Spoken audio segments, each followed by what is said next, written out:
땅꺼짐 특집 7번째 시간입니다. 6번째 주제인 땅꺼짐 대책 중에 오늘은 2번째 땅꺼짐 지도에 대해서 말씀드리도록 하겠습니다. 지난 시간에 저희가 그 공동 탐사의 빈도에 대해서 말씀을 나누었는데요.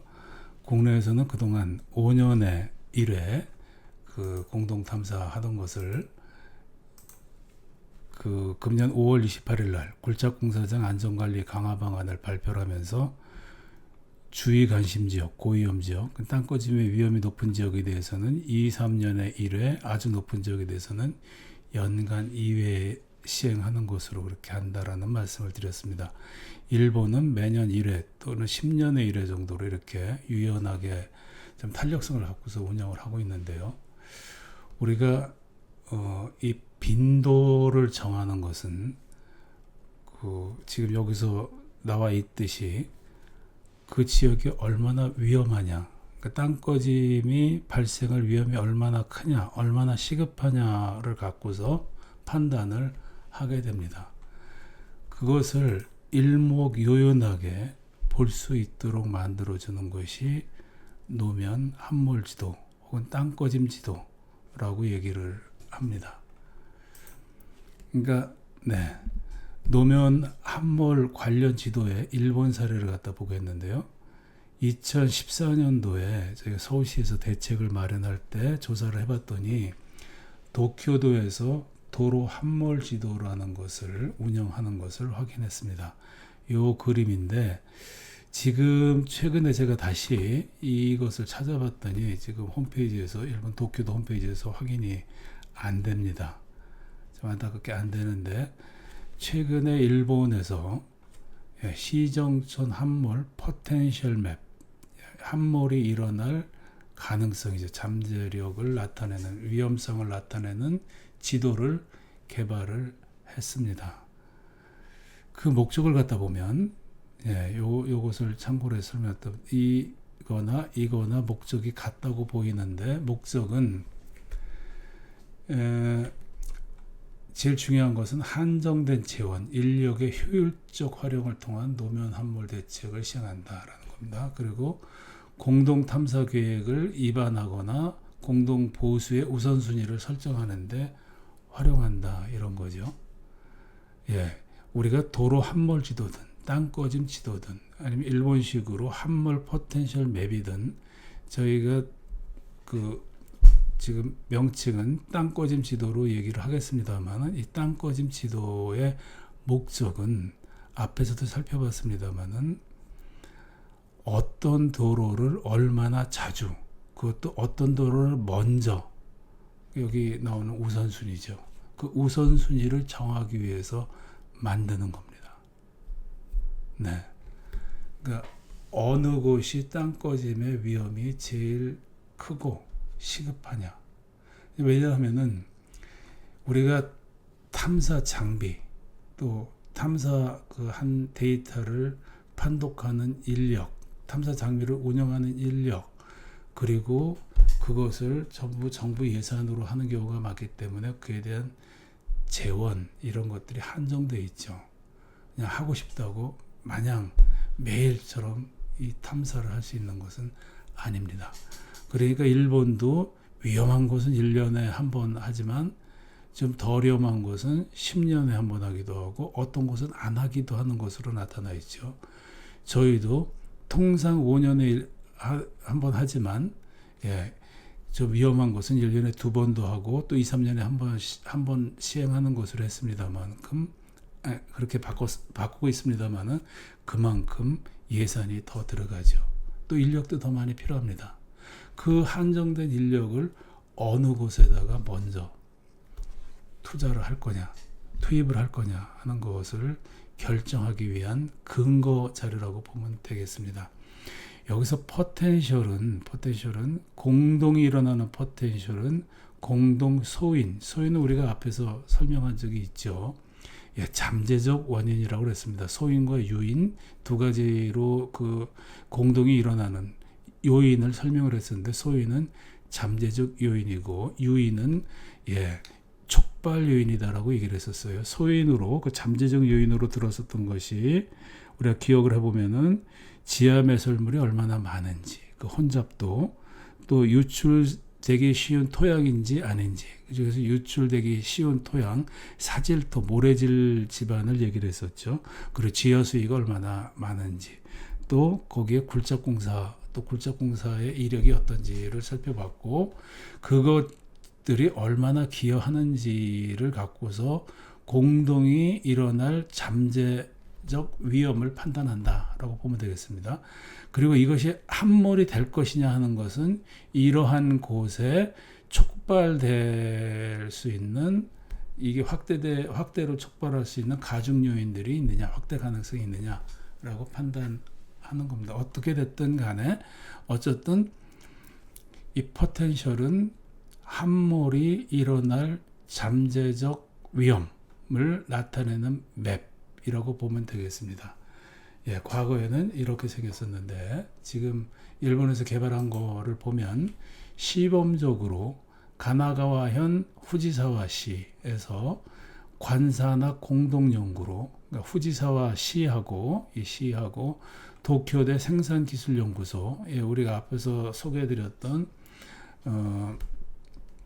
그 쿠아노 레이코 교수가 있는 곳이죠. 그 다음에 지오서치사, 땅거짐 탐사에 대해서는 제일 지금 앞서 있다고 보이기도 하는 그런 지오서치사, 이 3개 기관이 관사나 공동 연구를 해서 2017년도부터 19년까지 2년간 이 시범적으로 함몰 포텐셜 맵을 후지사와시에서 제작을 했습니다.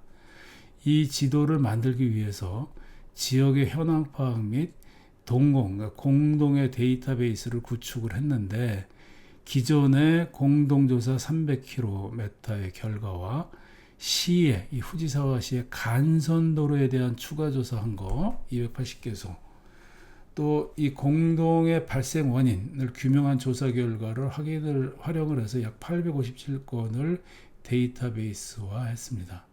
그래 봤더니 공동과 함몰의 80% 이상이 남쪽에 있더라 하는 거예요. 남쪽에 있더라.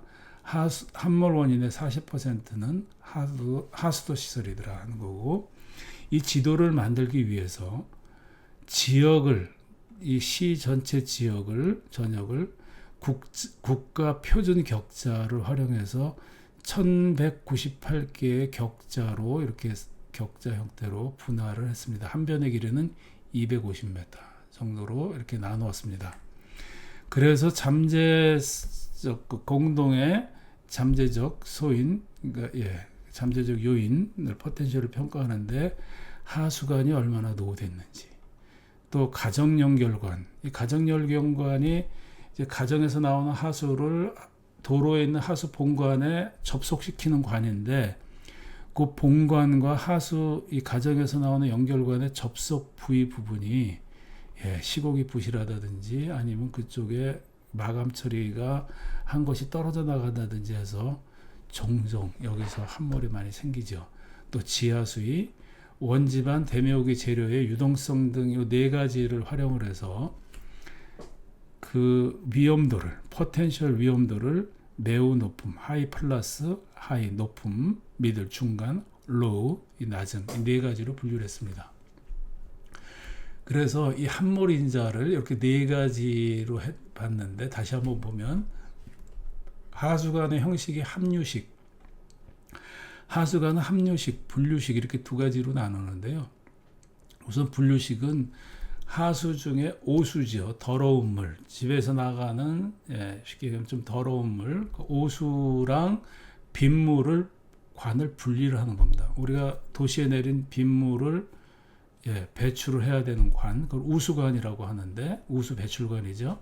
빗물 배출관, 그 우수관하고 오수, 더러운 물을 배출하는 관을 분리시킨 것을 분류식이라고 그러고요. 그것은 돈이 꽤 많이 들죠. 일본이든 우리든 일부가 그렇게 돼 있습니다만은, 그것을 두 개를 같이 보내는, 평상시에는 오수, 더러운 물이 흐르다가 비가 내렸을 때는 빗물을 배출하는 그러한 기능을 하도록 하수관을 묻은 것이 합류식입니다. 그 함유식의 경우 이게 지금 이제 하나가 있고, 그 다음에 지하수위의 높이가, 여기 지하수위 있잖아요. 지하수위 높이가 집안에서 3m 안쪽에 있는 아주 얕은 상황, 지하수위가 높은 거죠. 지하수위가 높은 거죠. 집안에 가까운, 지표에 가까운 지하수위. 그 다음에 하수 연결관이 메쉬당, 그러니까 요 메쉬입니다. 요 격자 하나당 250m, 250m 사이에 300개가 있느냐 하는 것을 따졌고, 지질이 모래질이죠. 모래질. 집안 이 모래질이 잘 빠지니까. 그래서 요 세 가지는 포텐셜 값을 미들로 봤습니다. 그래서 잠재적으로 공동이 발생할 수 있는 확률이 10 내지 50%다. 10 내지 50%다. 범위가 크긴 합니다만은 10 내지 50%다. 예, 그리고 이 하수관에 대해서는, 이 함유식에 대해서 하수관은 워낙에 함몰이 높으니까 이걸 하이로 봤습니다. 하이, 잠재 확률이 50 내지 70% 하이로 보고, 요것과 요 인자들이 겹치는 곳, 이렇게 겹치는 곳은 요 두 개가 겹치는 거, 예, 그러니까 이렇게 요 부분은 지금 하나, 둘, 세 개가 다 겹치는 거죠. 요것은 하이로, 요 미들이 세 개가 겹치는 것은 하이로, 네 개가 겹치고 요것과 하수도 하이와 요것들이 겹치는 것들은 하이 플러스로 본 겁니다. 요 부분 요렇게 세 개가 있는 거. 그러니까 다시 보면은 요 부분은 표층 지역이 사질토고, 요 지역은 지금 보면은 함유식이고 지하수위가 3m 미만에 있다. 설령 요게 300분이 안 된다 하더라도 매우 높음, 하이 플러스로 위험도를 정한 겁니다. 그리고 포텐셜 값을 잠재적인 확률로 본 것은 발생 빈도, 도로 연장당 평균 값인데요. 함몰 개소, 킬로미터당 함몰 개소, 킬로미터당 공동 개수로 추정을 한 겁니다. 하이 플러스, 이 짙은 색깔 부분은, 하이 플러스 부분은 70% 확률인데, 함몰의 개소가 킬로미터당 1.4개가 일어날 수 있다라는 거고, 공동의 개소는 4.6개. 요게 한 1.4개일 때 주변의 공동은 4.6개 정도 있을 수 있다. 한 3배 정도 더 많다. 이런 소리예요. 공동은. 그 3개 중에서 함몰이 1.4개 정도 생긴다라는 비율로 이 발생 빈도까지 지금 제시를 하고 있습니다. 이것을 좀 잘 해석을 해보면 킬로미터당 개소수죠. 현재 공동이 안에 발생돼 있을 확률로 볼 수도 있고요. 가까운 미래에 발생할 수 있는 확률로 볼 수가 있는데, 이것은 정확하게 기간이 지금 주어져 있지 않잖아요. 여기 킬로미터 연이라든지 연간 킬로미터당 몇 개소가 발생하느냐 이렇게 되어 있지는 않지 않습니까? 그러니까 현재 발생이 되어 있거나 가까운 시기 안에 일어날 수 있는 위험으로 우리가 보는데, 중요한 것은 이 수치보다도 상대적 위험성을 갖다가 판단하기 위한 것이다 라고 보는 게 더 정확할 수 있습니다. 네, 이렇게 상대적인 위험이 중요한데, 이번에 일본에서 만든 이 포텐셜 맵은 실제 절대적인 그 값까지 판단하는 단계까지 발전시키려는 것으로 보이기도 합니다. 시범 제작관이 가나가와 현 후지사와시에서는 이 함몰 포텐셜 맵을 활용을 해서 공동 조사 계획에 대해서 입안과 이것에 따라서 시행을 했습니다. 1차 연도 제일 먼저에 대해서는 어디를 해야 되겠습니까? 제일 위험한 하이 플러스 지역. 지도가 이렇게 지금 이게 요쯤에 도쿄가 있고요. 도쿄의 남서쪽으로 좀 떨어진 곳에 이 후지사와시가 있는데, 이 후지사와시에 대해서 격자를 나눠서 그 중에 하이 플러스, 하이, 미들, 로우 지역을 이렇게 공개를 이렇게 지금 표시를 해서 나타낸 상태입니다. 그래서 그 중에서 색깔이 짙은 하이플라스 지역의 생활도로에 대해서 먼저 공동조사를 시행을 했죠. 그렇게 하고서 함몰 포텐셜 맵을 검증을 했습니다. 1차 년도 공동조사 결과를 활용을 해서 봤더니 공동은 추정치보다 2배 이상 발생이 돼 있더라. 조사를 해봤더니 2배 이상 발생을 했다. 근데 우리가 앞에서 얘기할 때 이거 데이터베이스를 간선도로 데이터베이스, 여기 시간선도로에 대한 이 데이터베이스를 사용을 했거든요. 그래서 간선도로와 생활도로의 차이에 기인한 거다. 더 많이 생겼죠? 간선도로보다 생활도로에 무엇이 더 많을까요? 더 노후되어 있을 수도 있고, 또 하나는 연결관이, 가정연결관이 조금 더 많을 수도 있겠죠.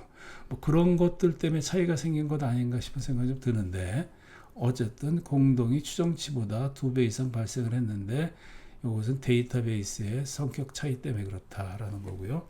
함몰은 추정치와 유사하게 나타났다라는 겁니다. 그래서 이 함몰과 공동의 데이터에 이 맵을 사용할 때, 지도를 사용할 때 함몰과 공동 데이터를 어떤 것을 쓰느냐에 따라서 이 지도의 신뢰성이 좌우가 된다, 이런 거예요. 이것은 다시 한번 말씀드리지만 땅꺼짐 지도는 그 이름이 어떻든지 간에 지역별로 아니면 도로별로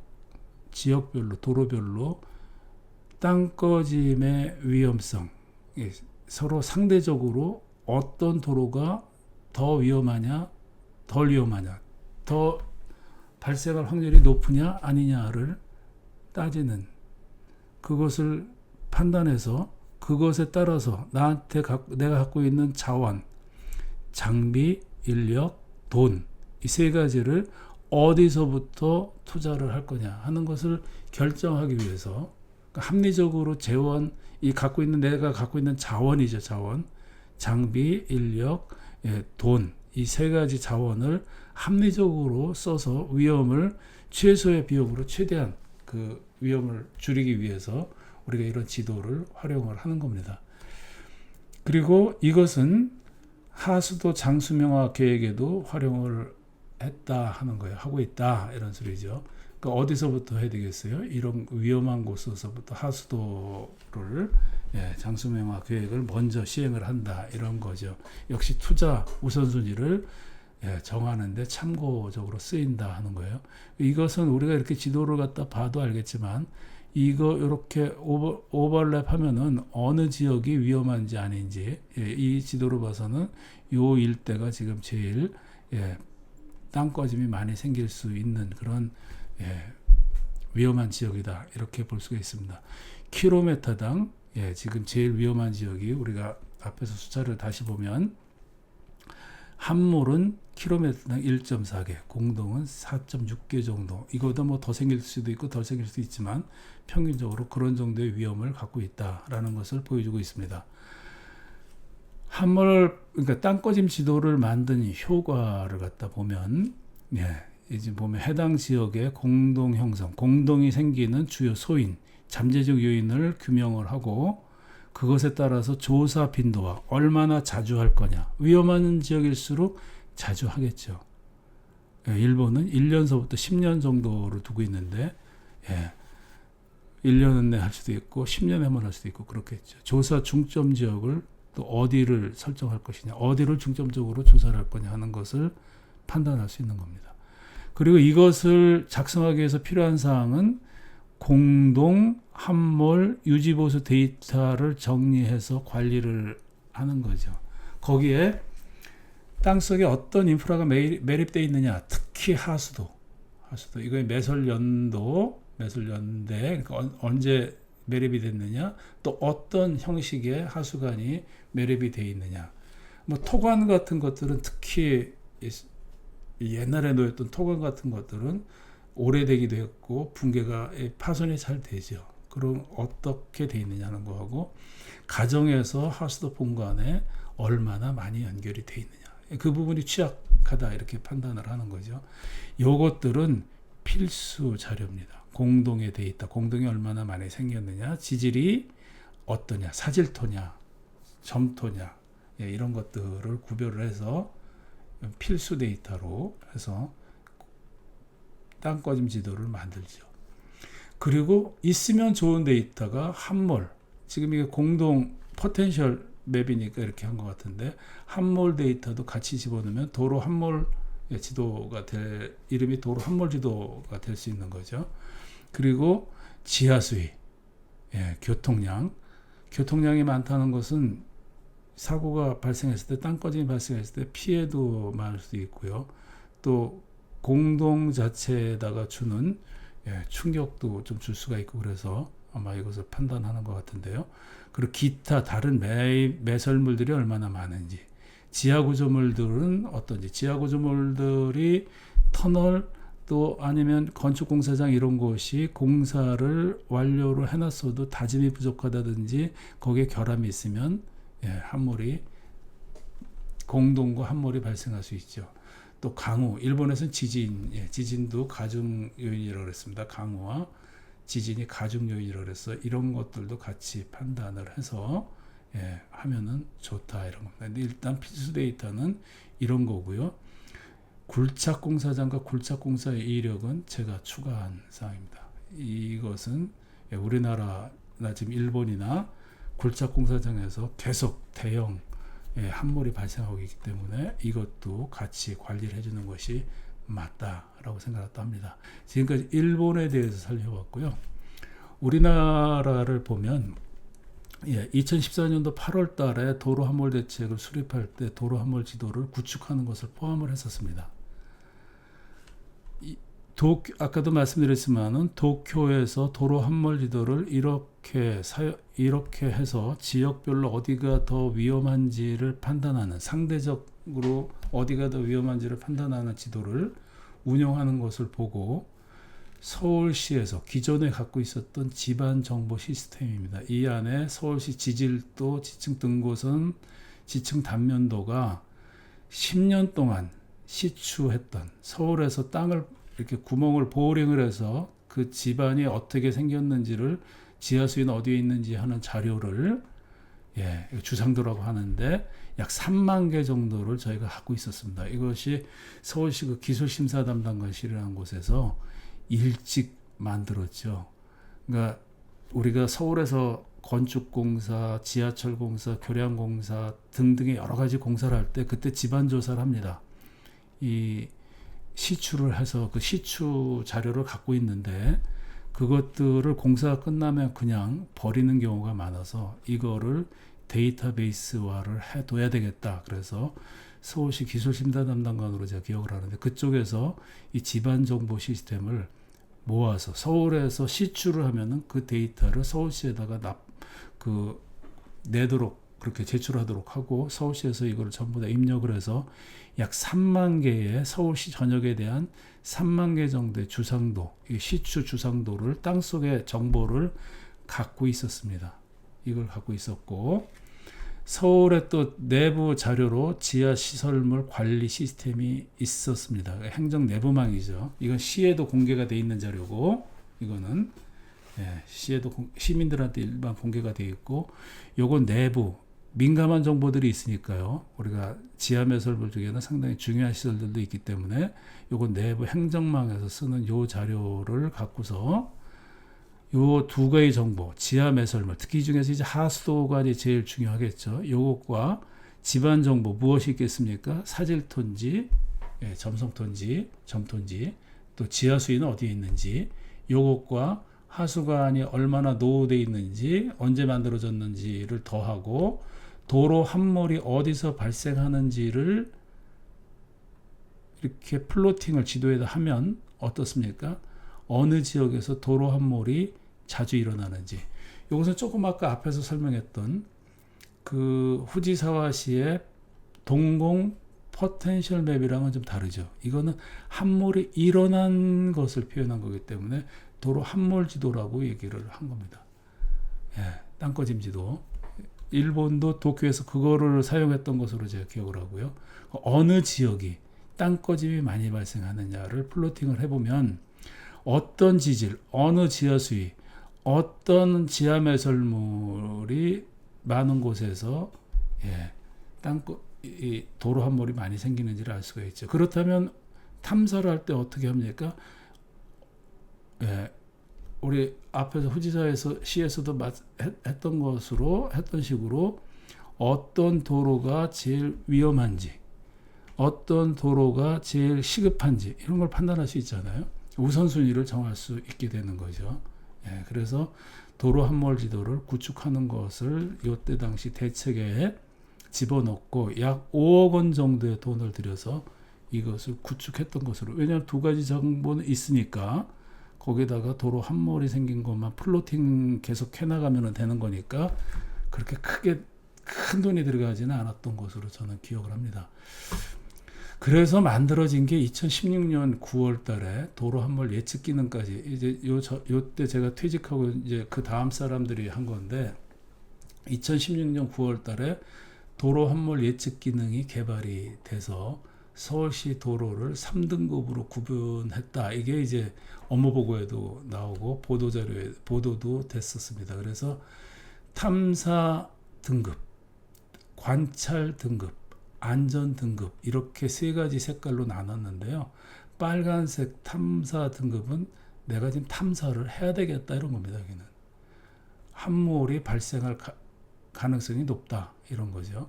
그 다음에 노란색은 상황에 따라 생길 수도 있고 좀 애매하다. 그래서 여기도 관찰을 하는데 어쨌든 탐사를 하는데 우선순위는 빨간색이 높다 이런 거고, 안전 등급은 우리가 탐사를 이미 했다든지 아니면 여러 가지 여건상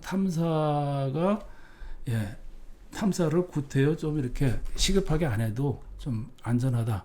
3년 이내는 함몰될 가능성이 낮다. 이렇게 판단을 한 겁니다.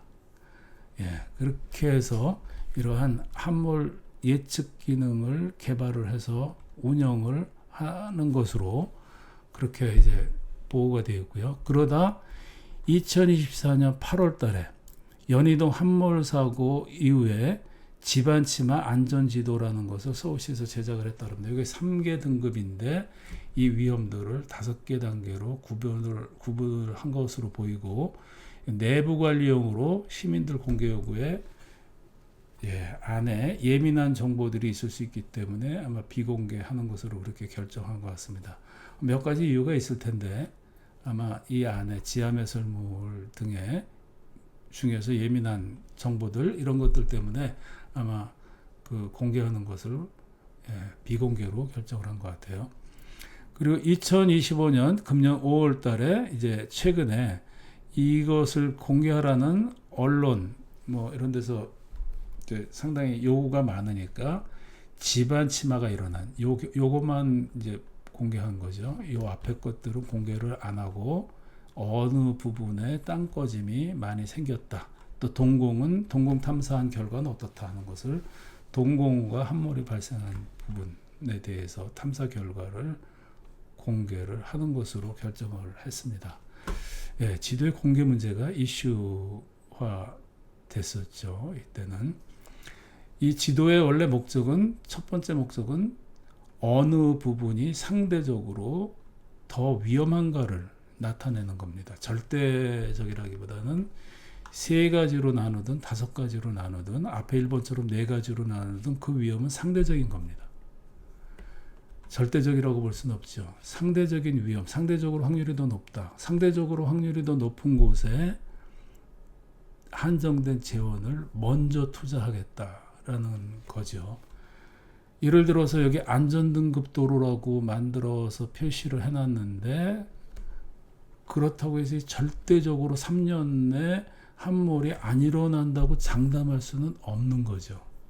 땅속 상황은 나중에도 한번 얘기를 하겠습니다만 눈으로 볼 수 있는 것도 아니고 우리가 전부 다 현재로서는 전부 다 100% 알 수가 없기 때문에 상대적으로 안전하다, 상대적으로 위험하다, 확률이 높다 이런 거지 절대적으로 안전하다 이런 것은 좀 어렵지 않나 하는 거고요. 이것을 공개를 하는 데서 조금 서울시에서 조금 좀 고려를 해봐줬으면 하는 것은, 시민들이 아마 요구하는 것은, 언론에서 요구하는 것은 이런 정도 아닐까 싶습니다.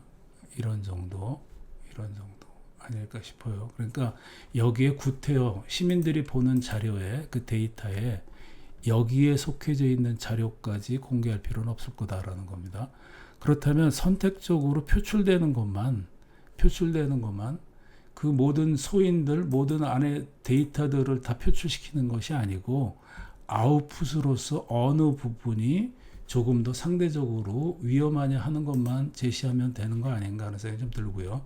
그것에 대해서까지 거부하는 것은 조금 좀 어렵지 않느냐. 그리고 최소한 제시를 할 때 이 정도의 상대적 위험, 상대적 안전, 그러니까 위험이 어느 정도 되는지를 좀 숫자로 가늠할 수 있게 알려주는 것도 좀 필요하지 않나 하는 생각이 좀 들어요. 이 부분이 준비가 안 돼 있다면 이거는 시범적으로 조금 더 우리가 시범적으로 일본처럼 한 2년, 1년, 2년 지역별로 연구를 해서 조사를 해가지고 조사해서 요것을 반영을 해서 같이 주는 게, 시민들한테 공개를 해주는 게, 제시를 해주는 게, 요렇게 제시하는 것보다는 조금 더 일반 시민들이 안심할 수 있다.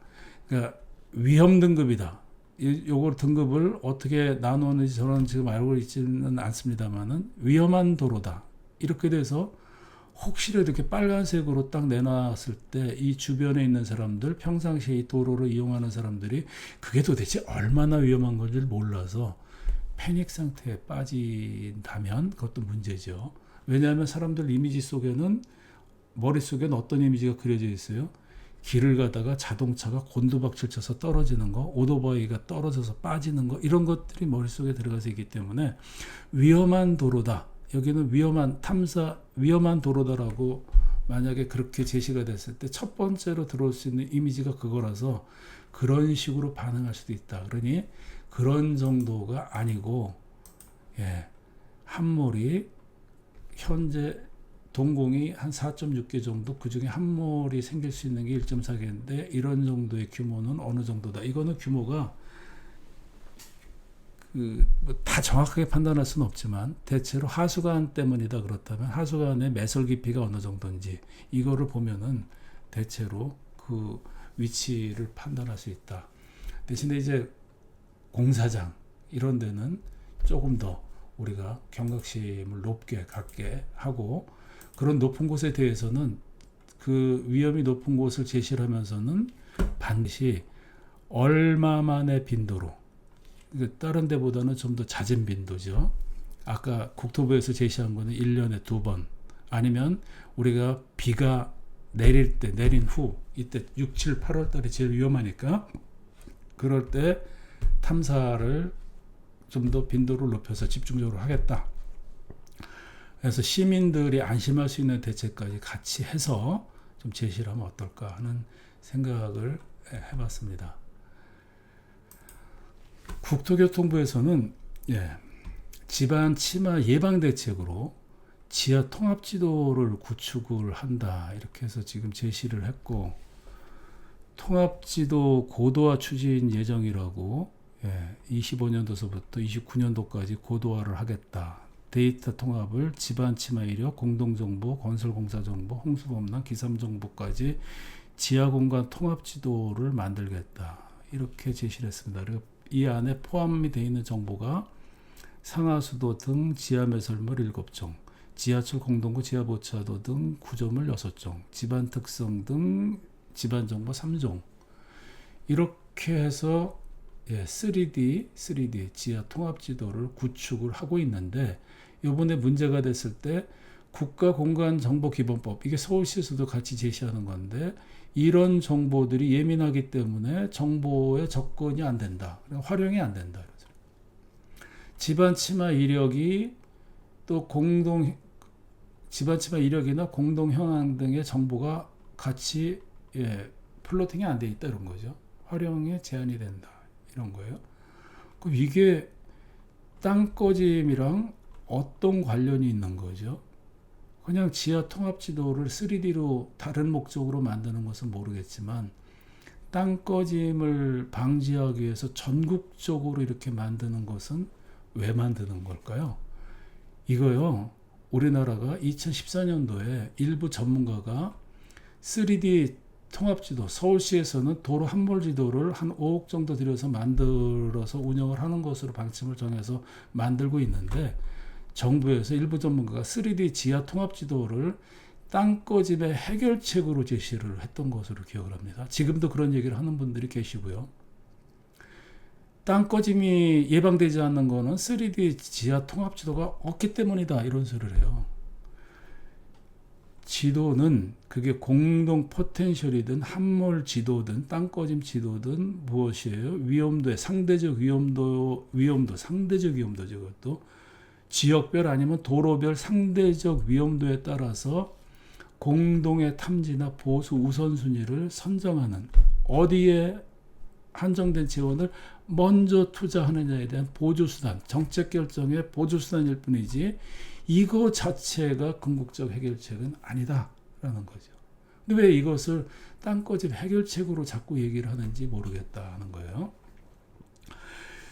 그때 당시에 이게 기사화했던 건데, 그렇게 주장하시는 분이 이제 자꾸 얘기를 하는 게, 서울시가 아까 그 우리가 지하 상태에 대해서, 서울시가 이 지하 상태에 대해서 약 3만 개 정도의 주상도를 한 10여 년간 계속 축적시켜 왔다라고 얘기를 했잖아요. 그러니까 저게 거리로 보면 이게 평균적으로 봐서는 약 100m 정도 돼요. 110m, 110m.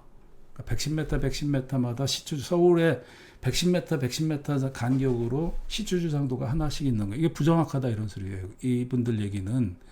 그래서 물어봤어요. 몇 메타마다 그러면 찍으면 되겠습니까? 이게 무슨 소리냐면, 가로 세로 100m마다 시추주상도가 있으니까 그 시추주상도와 주상도 사이는 직선으로 간주하거든요. 직선으로 이제 이렇게 추정을 하는데, 직선인 것처럼 중간에 바뀔 수 있죠. 110m는 꽤 긴 거리니까.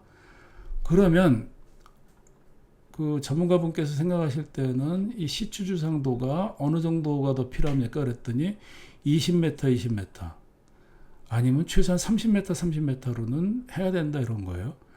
그때 당시에 추가 시추수, 이거는 우리가 다른 공사를 하면서 얻어진 무료, 어떻게 보면 다른 공사에서 나온 파생된 자료를 축적시킨 거지만, 이건 돈 들여서 적극적으로 조사를 해야 되는데, 그거를 위해서 땅을 파는 것만 필요한 게, 구멍을 뚫어야 될 게 88만 개, 30m에서 37만 개, 돈이 최소한 3조 원 이상 들어가는. 예.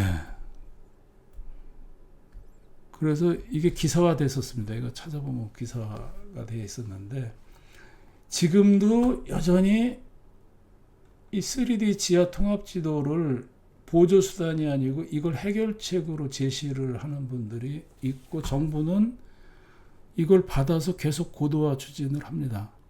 근데 이것은 그 자체로, 지하에 대한 통합지도가 그 자체로 우리가 지금 뭐 디지털 트윈이라든지 이런 것들을 만드는 뭐 사업도 하고, 그런 것이 나중에 장래 여러 가지로 우리가 활용도가 많이 있을 거다라는 얘기를 하지만, 땅 꺼짐 혹은 동공 대책으로 쓰기에는 너무 과한 거다라는 생각이 들어요.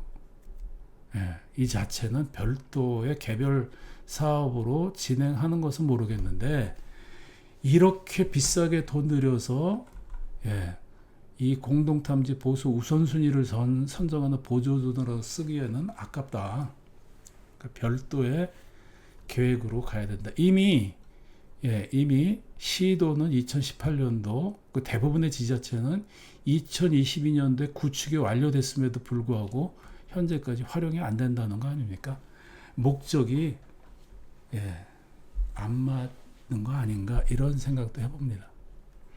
2차 지하안전관리 기본계획상 2021년 이후 집안 침하 예측지도 구축 마스터 플랜을 수립하는 것으로 제시를 했는데, 제 생각에는 지역별로 시범 제작을 해서 지식과 경험을 축적하면서 단계적으로 확대를 해나가는 것이 필요하다. 우리한테 지금 시급한 거는 뭐냐? 이거는 좀 중장기적인 계획을 갖고 이것도 일본에서 하는 것처럼 아니면 어쨌든 뭐 이미 다 만들어져 있지만은 이미 다 만들었다고 하는데 쓰이질 않는데 어느 지역을 한두 군데로 정해서 시범적으로 이게 왜 안 쓰이는지 활용하는데 왜 문제가 있는지를 시범적으로 살펴보면서 이거는 이거대로 발전시켜 나가되 제 소견으로는 이렇게 그 함몰 지도를 만든다든지 일본처럼 포텐셜 맵을 만드는 것은 3D도 아니고요. 지금 보시면 그렇게 큰 비용이 상대적으로 큰 비용과 시간이 많이 걸리는 것은 아닐 것이다라는 겁니다. 그래서 지역별로 이게 뭐 서울에서도 땅 꺼짐이 제일 많이 생기는 구청을 갖다 시범으로 정해서 그 지역서부터 시범적으로 제작을 해서 우리도 지식과 경험을 축적시켜 나가면서 단계적으로 확대를 하고 그 시범 제작한 것서부터 시민들한테 알려서 단계적으로 시민들도 어느 도로가 위험하고 거기에는 어떤 사업이 진행이 되는지 그래서 우리가 정부를 믿고 안심하고 살아도 되는지를 판단할 수 있게 그렇게 하면 어떻겠는가 하는 생각이 듭니다. 네, 오늘은 땅 꺼짐 지도 또 공동 포텐셜 맵 일본에서 만든 것을 주제로 우리가 앞으로 어떻게 하면 좋을지에 대해서 얘기를 나눠봤습니다. 오늘은 여기서 마치겠습니다. 감사합니다.